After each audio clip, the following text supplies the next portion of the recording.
We hope today that you will find inspiration in the testimonies that you will hear, the personal stories of our speakers and your fellow attendees. With that, I'd like to introduce our first speaker.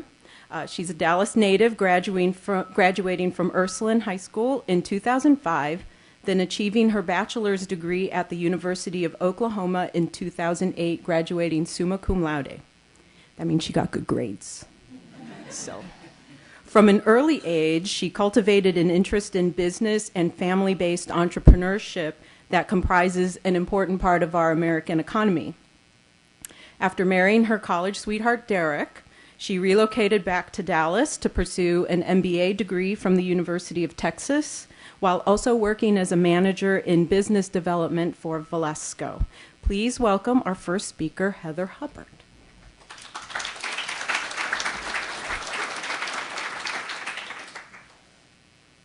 Everyone, how are you? Since nobody asked for a raise of hands, could I see a raise of hands who's a cancer survivor? Awesome. Great to see. Thank you all for coming. Well, I am Heather Hubbard, and I'm a cancer survivor as well. Wanted to share with you my story and just tell you that you're not the only one out there. Wanted to share with you my story of survivorship and tell you a little bit more about who I was before I had cancer. What happened when I was 16, and then what happened with the rest of my life, and all of the amazing things that I've been able to do and accomplish, and really not even in spite of the cancer, but because of it. So first, I want to tell you a little bit of a story. When I was 3 years old, so before I tell you the story, so I was talking with one of my coworkers who's known me for a very, very long time, and I put together this speech, and it was very serious, and it was all written out and everything, and I handed it to her, and she came back to me, and it literally only took her 30 minutes to read it, right? And she says, "This is crap. I'm sorry, but you were so much more fun than that. You've had so many more experiences than that, and I really think you ought to rewrite this, and all you need is an outline, and just tell me some funny stories, because I know a lot of funny stories about you, and if you don't want to tell them, then I will." So I went back to my desk, I typed out a new outline, and it's just bullet points and things that I wanted to share with you today. And I handed it back to her, and she said, and she started laughing. And she read through, and then she started laughing again. And that's it. So hopefully I'll make you laugh and share with you a few of the words of wisdom that I've gotten since I've reflected back on my experiences and on my journey. And hopefully some of those will resonate with you as well. So when I was creating the outline the second time around, I tried to think of all the words that would describe my life. You think, maybe education, maybe it's cancer, maybe it's something like that. And there was a very clear message in all of this, and it was enterprise. So from the time I was 3 years old to now, I've always been interested in business, and that really has never changed. So maybe to give you a little bit of a glimpse into who I am, I can give you a few stories from my life. So when I was 3 years old, we had a big field that was out to the side of my parents' house. Was walking with my dad, and I said, "Dad, I want to start a grocery store right in this field next to your house. And I'm going to build it, and my husband and I, someday, we're going to live in the back, and we're going to have you and Mom over for dinner every night, and it's going to be awesome." And he nodded and smiled and said, I would love that, but I have a feeling that you might have other plans. So from that moment, I think that my family knew there was a little bit of something special with me, a little odd for a 3-year-old to be wanting to open a grocery store right next to her parents' house, but they knew that there was a little bit of something different. So fast forward a few years, and that something different kind of continued to exert itself. So for Christmas, my parents got me a cash register, which is what you get every 5-year-old for their Christmas present from Santa. And this was one of 2 cash registers that I actually got while I was growing up. One of them was the fake cha-ching, cha-ching, and one of them was an actual real cash register. And so I went into their pantry and pulled out all of the groceries that my mom had bought and placed them all around the counter and all up and down the bar, and got my cash register out and set up shop, right? And so my dad and Mom, they come home and they look around, and, "Oh, isn't that cute? She's got the cash register out. We'll go and pretend." Little did they know that I was going to charge them to buy back all of their groceries. So I kind of carried that message through, and maybe they thought I was being a little bit more serious about the grocery store idea after all. So fast forward a few more years, and I was probably in about 4th or 5th grade, and we had cubby holes at our class. You know, you hook your backpack to it, you put your books inside. Well, little did my teacher or my parents know that I had started a mini library out of my cubby hole with books from the class as well as books from home. And I let kids borrow them, I kept a log, and I was very adamant about charging late fees when they didn't return them on time. So I got shut down. The school said, apparently you can't charge late fees for kids trying to borrow your books. If you wanted them to borrow your books, you just had to let them take them and return them if they would. So then that same year, I don't know if any of you, probably about my age, some of you made the bead animals when you were growing up. You took like little beads and string and made them into, you know, snakes or lizards or something like that. Well, I thought that was a fabulous idea. And so I actually set up a business. I said, you know what? All the other 4th and 5th graders probably like to make these too, right? But nobody wants to sell them.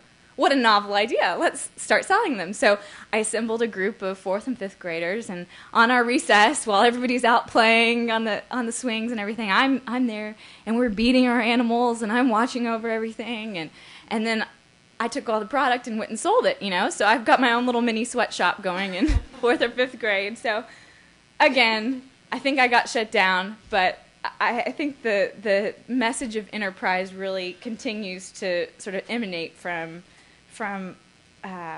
my story. So I could go on and on. I had a pool cleaning business, a gift wrapping business, a bakery, a lemonade stand, pretty much any and every business that you could think of to start with little resources and 2 cash registers, I started. So I tell you all of this to give you a little bit of the background into who I am. Nothing special about my history other than the fact that I was, you know, really into business and just grew up a normal kid. I actually grew up just down the street here in Plano. My brother and mom and dad are here. And so went along living a normal life. And I think I tell you this also to tell you that when I was diagnosed with cancer, it didn't really change me at all. It really just made me more of who I was faster.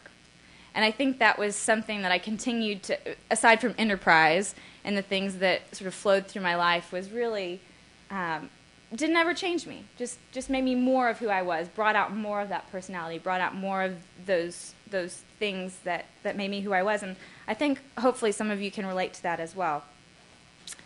So then I turned 16.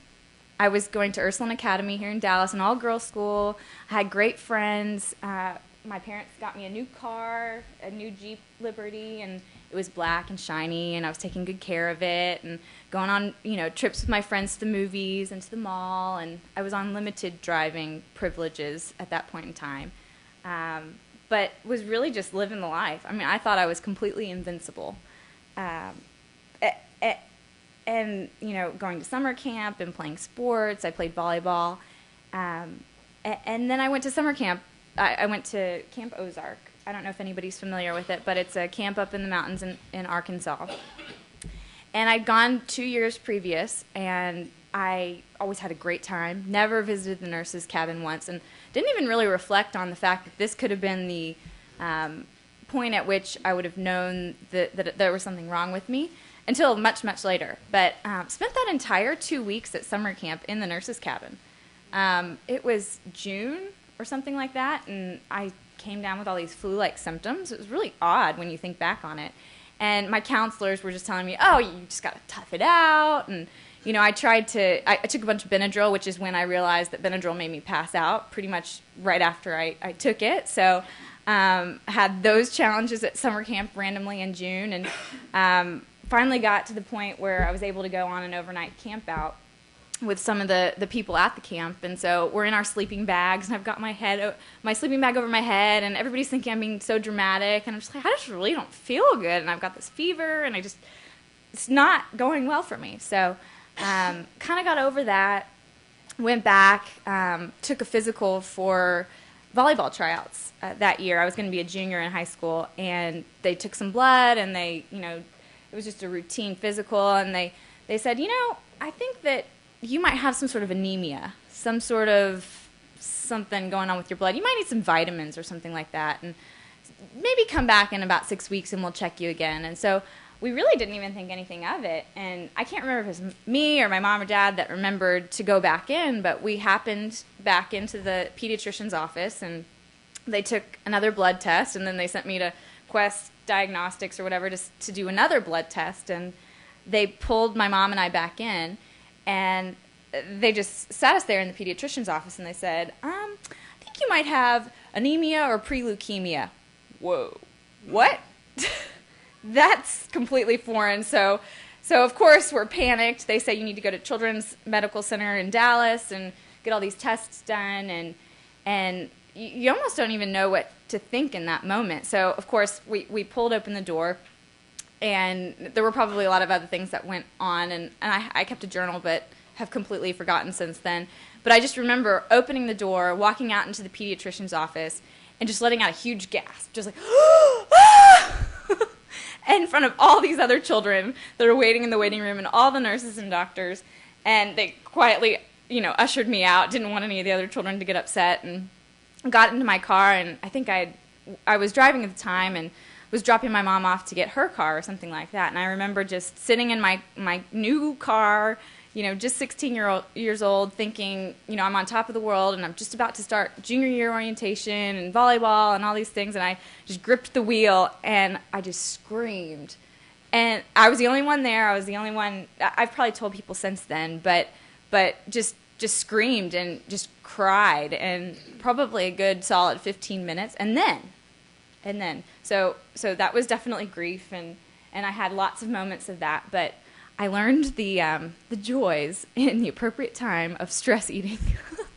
So my mom and I, we went and got a big chocolate chip cookie and didn't talk about what was going on at all, and just ate it and sat and relaxed and tried to regroup. And later that day, I believe it was either that day or a couple of days later, I had a volleyball tournament to play in, so played in that, told the team, which was really hard, and as many of you may have experienced, they actually wouldn't let me play after I told them that I might have cancer, which was kind of shocking and didn't really sort of mesh well with what I would have wanted. But they thought that I was sick, and they set me on the sidelines and all sorts of stuff. And this was before I was actually diagnosed. So fast forward a little bit further, and many of you have this story. You have an appointment at the Center for Cancer and Blood Disorders, and it's the first time you've been there, and you go up the elevator. I think it was maybe on the 6th floor at the time. I'm not sure where it is now.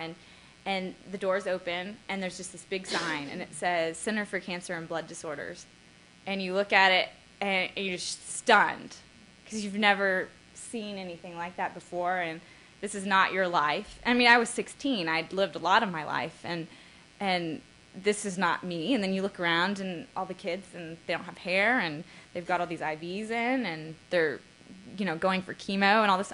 This is not me. This is not who I am. I mean, there's just a complete denial, a little bit. This is just not my life at all, and these people aren't who I am, and we're completely disconnected here. And so then you get the bracelet, and they sign you in and do all the tests, and sort of went through that whole rigmarole. And I think a couple people here were probably in the room when they told me that I didn't have an anemia, which is totally what I was convinced that I had, but I had a rare form of lymphoma. So my parents, they may have told me at the time, but I'm not quite sure, but this was a very rare form of lymphoma. And I learned later that there was a very, very slim chance that I would even survive past the treatment. Nobody really emphasized that at the time. It was all about being positive and moving forward and going through the treatment. And so I was never really focused on the fact that I had something like a 20% chance of survival, or that there were 2 other people that had survived this particular type of cancer, and they were in France. And they didn't really know what to do, and they were going to go research the treatment options. And I was never really focused on that, even though that was sort of in the back of my mind. But it was all about, okay, let's get through this grief and let's turn this into a positive story. Let's, think about the things that I can do, that I can control right now, that will make me happy, that will be of a benefit to me. And so I started spinning this story in my mind that things were just much better than they were. So, of course, I was, dealing with what was happening, but at the same time, I was completely positive. My parents got me a joke book so that I read all the jokes to the doctors, and I even handed out candy to the nurses so that they would come by my room when I was going through treatment. I see, probably some of you have done that too. And I played jokes on family members who came to visit because I was stuck in a hospital room, and that's kind of what you did. So that's kind of the story about my diagnosis, and my treatment story will probably mirror a lot of the things that you guys went through as well. Chemotherapy, I had 4 sessions of inpatient chemo, and about halfway through they said, I think you need a bone marrow transplant. And, that's great. Let's test my family. Let's test, people that I know, and nobody was a match. And so they actually said, well, actually two sessions into my chemo, they said, oh, you're in remission. So you can actually be your own donor and have an autologous transplant.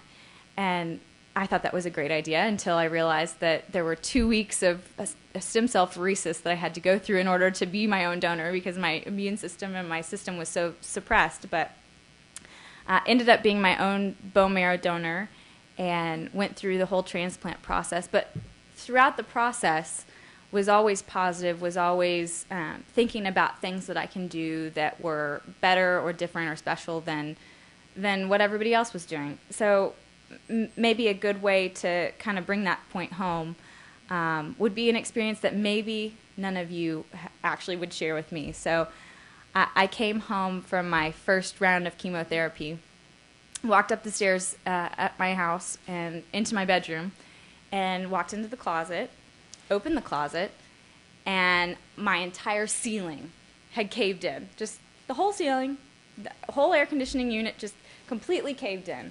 And told my parents, and we looked into it, and turns out some sort of pan had overflowed, and my closet was literally a physical representation of what was going on in my life at that very moment.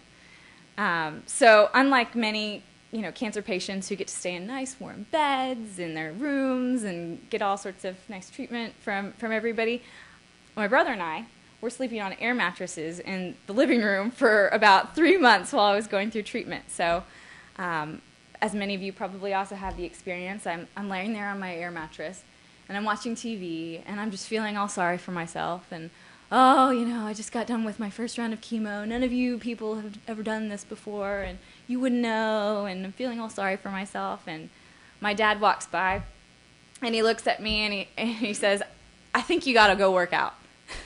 What? I just got through with chemo. I'm a cancer patient.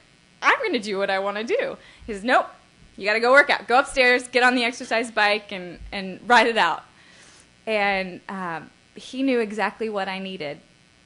That was sort of a turning point, and one of the things that I could control that wasn't out of my sort of area of control. And so I continued to work out.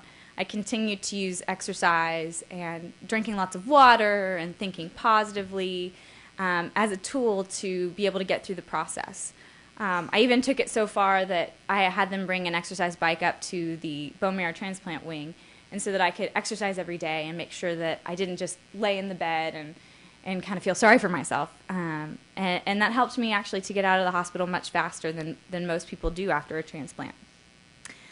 So maybe another really important thing to kind of bring to mind, and a tool that I always used. My mom was all about thinking positively.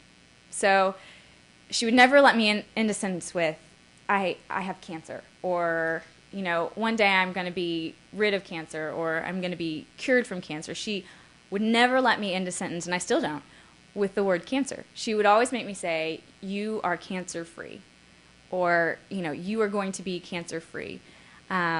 Always end with a positive word rather than a negative word. And she and I, throughout that year that I was in treatment, I didn't have to go to school, which was pretty cool. And we would lay on the bed in the middle of the day with the sun streaming in, and we would close our eyes and we would visualize a giant flat panel TV in our mind. So the nicest TV that you could ever imagine buying at Best Buy. And it would be right there in our minds. And we would think about all of the things that we would want for both of our lives. But for me specifically, what I wanted to do after this was all done. So it wasn't just, I want to graduate college and high school and all these things, but it was vivid images that we painted in our minds of, I went to Ursuline, so it was white dresses for graduation, and it was red roses that we carried, and it was the big curtsy that we did when we graduated from high school, and it was all the little things that got me, sort of after high school. So homecoming that senior year, or starting my first day of college, and it really didn't go much beyond that, because it's hard to even imagine beyond that when you're 16 and you're going through this treatment. But it was just those incremental steps every day that we would visualize on this big flat panel TV in our minds, and we would do it every day, and we would continually think positively and think about all the things that were going to go right in my life. And so that was really a big key in getting through everything, was just thinking so positively, working out, being active, not feeling sorry for myself. Another thing that I don't know if any of you guys figured out, but specifically at Children's Hospital, I figured out that they had a massage therapist on staff. I don't know if that's still true, but I took complete advantage of that. And made sure that she was there. I think she had one day off a week or something like that, and I was really mad when she wasn't able to come, but even worked massage into the routine. And my little brother Scott was into the guitar, so he would always play me songs and sing to me and really be just a cuddly companion. And he was really great through the process as well. A lot of you probably found faith in your struggle and in your illness, and I did as well. And in fact, I'm Catholic, so they came and they actually did the anointing of the sick a couple of times for me, and that's pretty major. Many of you probably are Catholic or know what that experience is like, but there's only 7 sacraments, and most people only get 6 in their lives, and they anoint.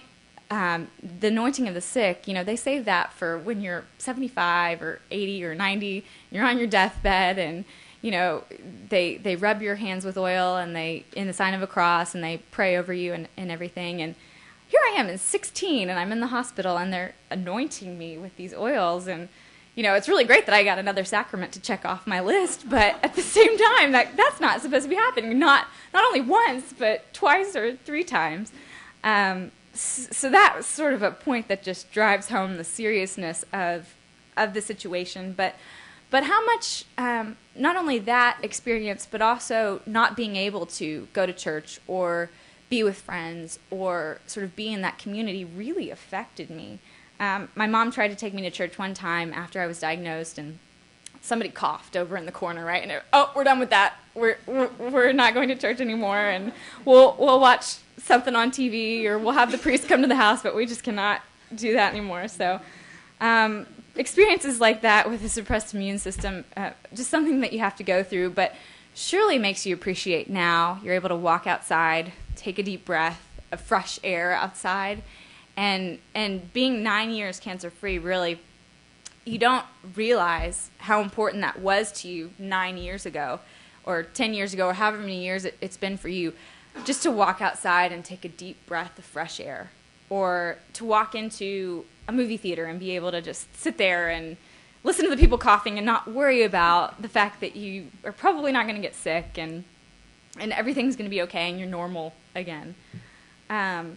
So nothing would be complete in this cancer story without a talk about enterprise. So yes, I did have a business while I was going through treatment, and that business was a scrapbook company. It was Heather's Scrapbook Company. I even have still the advertising that I used.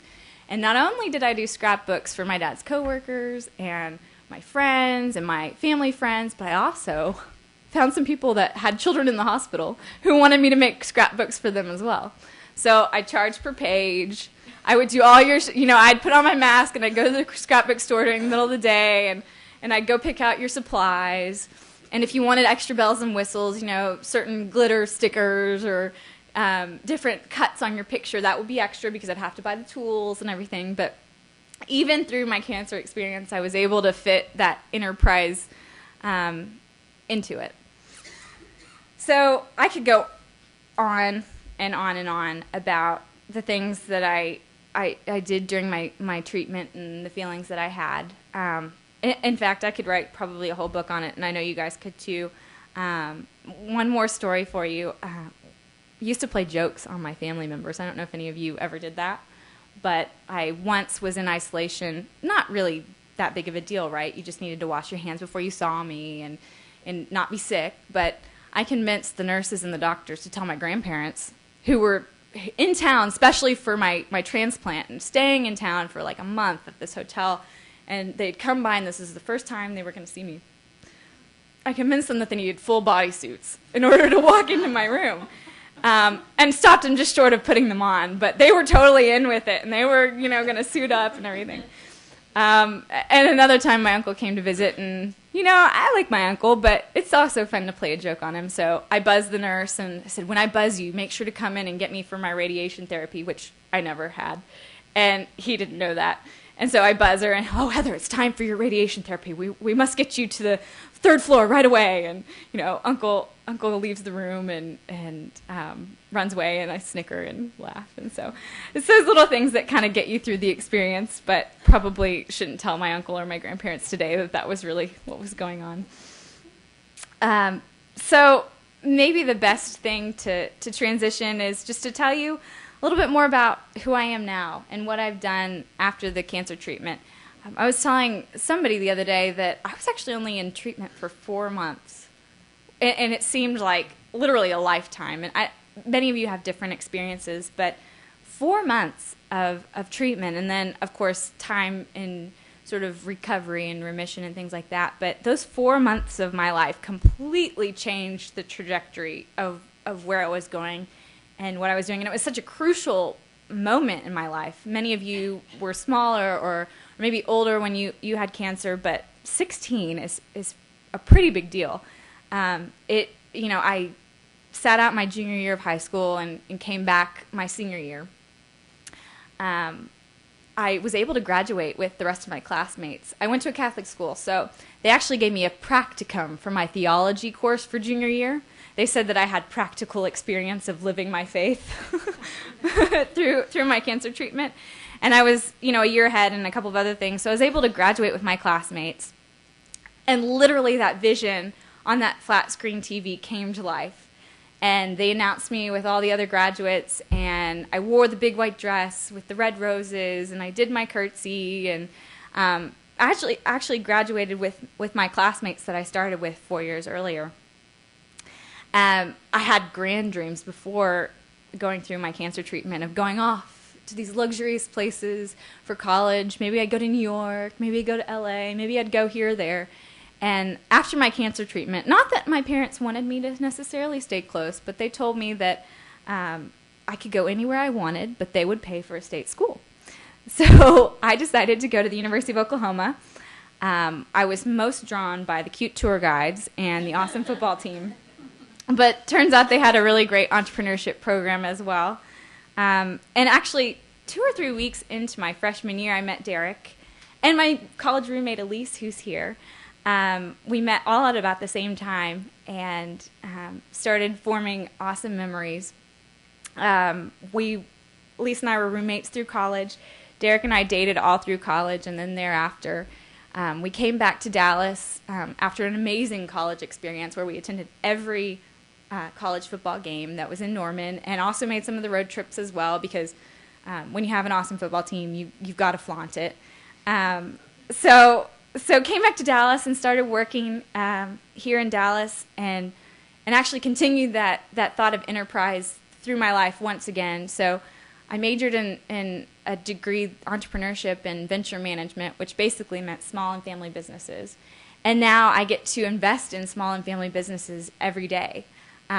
We talk to business owners, and we talk with them about, the things that they want to do with their lives and want to do with their businesses. And I think that I'm a little bit uniquely suited for that, in that I have so much more perspective than anybody else who's 25 years old. I just have so much more.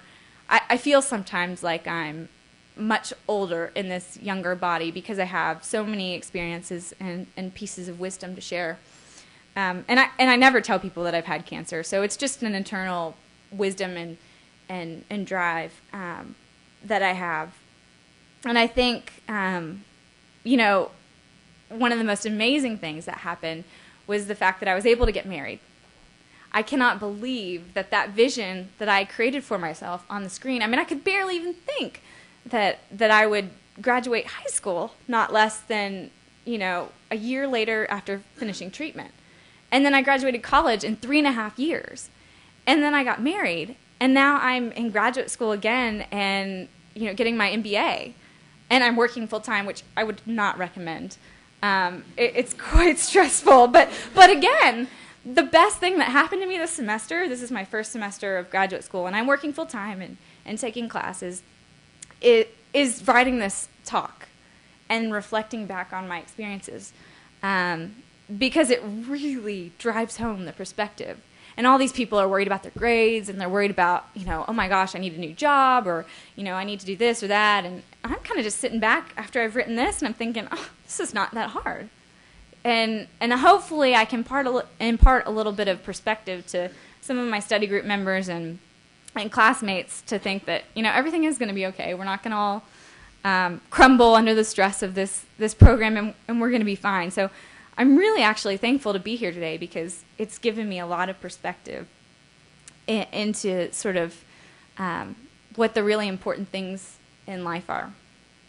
So to sort of wrap it up, I think that the cancer experience really made me more of who I was faster. Like I said in the beginning, I continue to create visions for my life, and I would really encourage you to do this, because there's some great 3D TVs out there that you can envision in your mind, and just really sit back and close your eyes and think, okay, what do I want in my life, now? What do I want 5 years from now? And how can I use the amazing perspective that I have on life that nobody else has to really drive that vision home and make my life whatever I want? Because I completely have control now. Not really completely have control, but I have control over, I'm healthy, and I can do this. So I think the last thing is to really practice the power of positive thinking.